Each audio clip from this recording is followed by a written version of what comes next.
우리 국격을 떨어뜨릴 수 있는 대단히 좋지 않은 그런 행동이라고 봅니다. 앞으로도 공수처와 경찰은 무리한 영장 집행 등 월권적인 수사 행태를 중단할 것을 강력히 촉구합니다. 이에 어긋나는 행동을 할 경우 우리 당은 할 수 있는 모든 조치를 할 것임을 분명히 밝혀둡니다.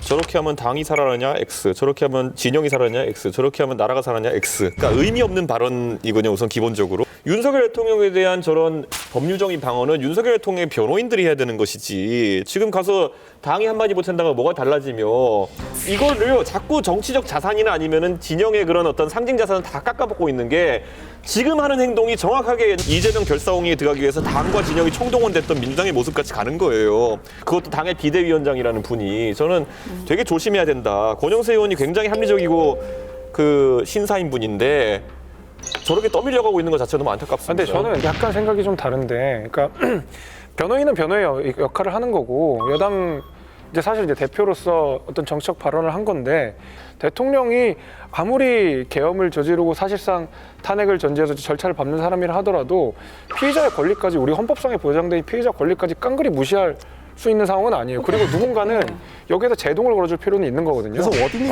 언제부터 국민의힘이 그렇게 당 대표나 대통령에 대해서 그런 권리를 보호하기 위한 행동을 했는지 모르겠지만 아니 이건 헌법상 권리된 권리인데 국격을 누가 망쳤냐 워딩의 문제라고 생각하는데 절차적인 문제가 있다고 했을 때 그거를 국격을 망쳐서 죄송합니다. 하지만 그럼에도 불구하고 이런 식으로 수사와 이런 식으로 기소와 이런 식으로 해서는 안 됩니다. 이거는 우리 국민 모두의 권리가 위기에 빠지는 상황입니다. 이런 거를 정치적인 메시지로 만들어야지 어떻게 대통령을 공격하냐 이거는 국격의 위기다라는 식으로 보일 수밖에 없는 왕당파 논리를 앞세우면 안 된다는 거죠. 그러니까 왕당파 논리가 아니라 공화파 논리로 국민의힘을 지켜야 되는데 자꾸 왕당파 논리로 지키려고 하니까 지금 자유통일당하고 다를 바가 없이 흘러가고 있잖아요. 국민의힘 전체가.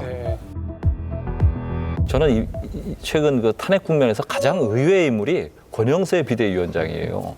저는 권영세 비대위원장을 2주 전에 저 강적들에서도 그 비대위원장으로 권영세 의원이 제일 적합한 것 같다고 추천을 드렸는데 권영세 비대위원장 말씀하신 대로 굉장히 합리적이고 정치적으로 무리수를 두지 않는 그런 분이에요. 그래서 비대위원장으로 추천됐을 때 저는 그 국민의힘이 이 탄핵 국면에서 출구를 모색하고 조기 대선 모드로 잘 수습할 줄 알았는데 지금 누구보다도 더 강경한 발언을 계속 내놓고 있으세요. 헌법재판관 임명에 대해서 잘못됐다 그러고 강제 수사에 대해서 강하게 뭐 비판을 하고 그러시는데 권영세 비대위원장마저 무너지면 국민의힘은 더 이상 보루가 없다. 저는 그렇게 생각합니다.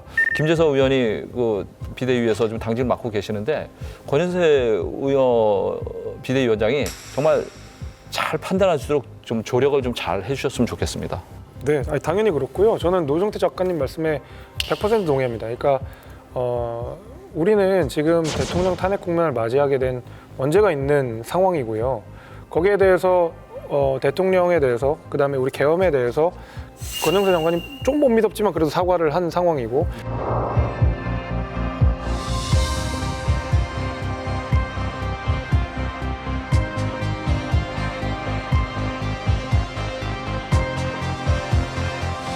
여기에 대한 어느 정도 디커플링을 해가면서 우리 정당을 재건해야 되는 상황이거든요. 그래서 그 발언 자체는 아쉽지만 이 지금 수사의 절차적 문제를 지적하는 거는 당연히 해야 된다고 저는 생각합니다.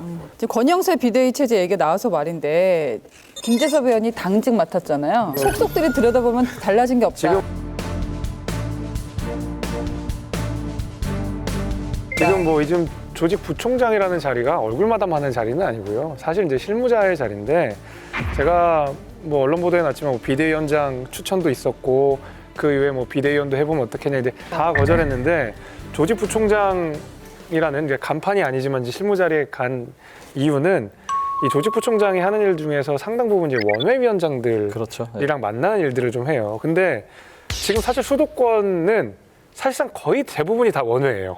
그리고 제가 원외 4년을 했고 사실상 원외처럼 지역 활동을 하는 입장에서는 이분들의 고충을 누구보다 잘 알거든요. 근데 지금 원내를 돌아보니까 영남 위주로 돼 있고 저도 봐도 깝깝한 게 많은데 적어도 수도권에서 낙선한 원내위원장들, 특히 이제 젊은 위원장들, 과거에 저나 이준석 의원처럼 서울에서 원내위원장을 활동했던 젊은 사람들이 계속 뭔가를 해보려고 하는 그런 상황이거든요. 근데 모든 당의 목소리가 원내 중심으로 가고 영남 중심으로 가는 문제점이 있어서 제가 모든 것을 다 고사하고라도 조직 부추를 한 이유는 그 원외에 계시는 젊은 분들이 당에 좀 창구가 필요할 것 같고 제가 그 창구 역할을 좀 하려고 그냥 뭐 사실은 대부분 집중받지 않는 자리인데도 불구하고 그냥 한다고 했습니다.